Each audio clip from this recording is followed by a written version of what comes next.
Le Forum sur les marchés du carbone en Afrique de l'Ouest qui se tient à Abidjan, en Côte d'Ivoire, offre une plateforme stratégique pour réfléchir, échanger et surtout agir efficacement pour la mise en place d'une régulation optimale et cohérente pour le marché de carbone dans la sous-région.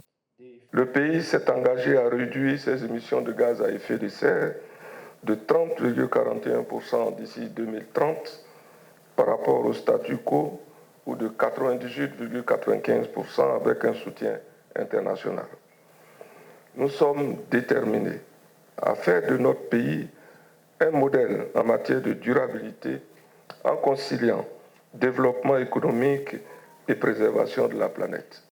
La Côte d'Ivoire vient de mettre en place un bureau national des marchés du carbone. Le pays, à l'image de la sous-région, regorge d'immenses potentialités. Le potentiel en termes de marché carbone de la Côte d'Ivoire est immense.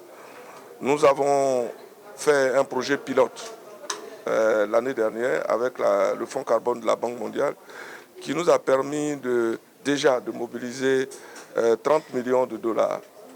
Alors que les États-Unis d'Amérique viennent d'annoncer leur retrait de l'accord de Paris, ce forum est placé sous le signe de la coopération, de l'innovation et de l'action concertée pour relever les défis du changement climatique.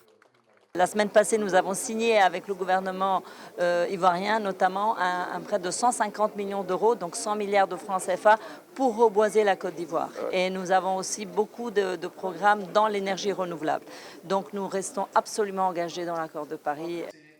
À travers ces partages d'expériences et d'expertise, mais surtout la mise en lumière d'opportunités nouvelles d'investissement dans des projets durables et l'attraction de nouveaux financements internationaux et privés, ce forum a répondu à ces attentes.